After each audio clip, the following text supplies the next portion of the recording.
നിങ്ങൾക്കൊട്ടും സംസാരിക്കാൻ അറിയില്ലാന്ന് തോന്നിയിട്ടുണ്ടോ? അല്ലെങ്കിൽ നിങ്ങൾ സംസാരിക്കുന്ന സമയത്ത് പറയേണ്ട കാര്യങ്ങളല്ല പറയുന്നത് എന്ന് തോന്നിയിട്ടുണ്ടോ? പറയാൻ വിചാരിച്ച കാര്യങ്ങൾ, നിങ്ങൾ ചിന്തിച്ച കാര്യങ്ങൾ നിങ്ങൾക്ക് മറന്നു പോകുന്നുണ്ടോ?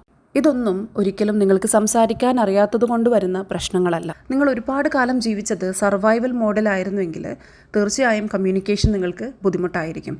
അതായത് ഏതെങ്കിലും ഒരു സമയത്തെങ്കിലും നിങ്ങൾ സംസാരിക്കുമ്പോൾ മറ്റുള്ളവർ നിങ്ങളെ കളിയാക്കിയിട്ടുണ്ടെങ്കിൽ, അല്ലെങ്കിൽ നിങ്ങൾ സംസാരിക്കുന്ന സമയത്ത് കാണാത്ത പോലെ കേൾക്കാത്ത പോലെ നിന്നിട്ടുണ്ടെങ്കിൽ, നിങ്ങളെ അവഗണിച്ചിട്ടുണ്ടെങ്കിൽ, പിന്നെ നിങ്ങളുടെ ഉള്ളിലുള്ള തോട്ട് തീർച്ചയായും ഞാൻ സംസാരിക്കുന്നത് സേഫ് അല്ല എന്നായിരിക്കും. ഈ ഒരു പേടിയിൽ അല്ലെങ്കിൽ ഈ ഒരു ചിന്തയിൽ നിങ്ങൾ ഒരുപാട് കാലം ജീവിക്കുകയാണെങ്കിൽ തീർച്ചയായും നിങ്ങളുടെ സംസാരത്തിൽ ഒരുപാട് പ്രശ്നങ്ങൾ വരും. മേ ബി നിങ്ങളുടെ ജീവിതം സൈലൻ്റായി ഇരിക്കലാണ് സേഫായിട്ടിരിക്കാനുള്ള വഴി എന്ന് നിങ്ങളെ പഠിപ്പിച്ചിട്ടുണ്ടാവാം.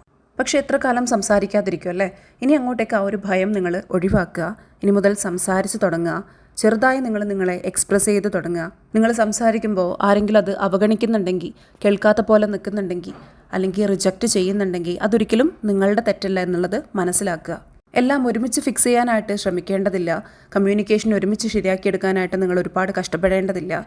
നിങ്ങൾക്കൊന്നിനോടും ഭയമില്ല എന്നാണെങ്കിൽ നിങ്ങൾക്ക് നാച്ചുറലായിട്ട് ഫ്രീ ആയിട്ട് സംസാരിക്കാനായിട്ട് കഴിയും. മറ്റുള്ളവരുടെ തെറ്റുകൾ നിങ്ങളുടെ തെറ്റായി കണ്ട് സൈലൻ്റ് ആവാതെ ഇനി അങ്ങോട്ട് നിങ്ങൾക്ക് വേണ്ടി നിങ്ങൾ സംസാരിച്ച് തുടങ്ങുക.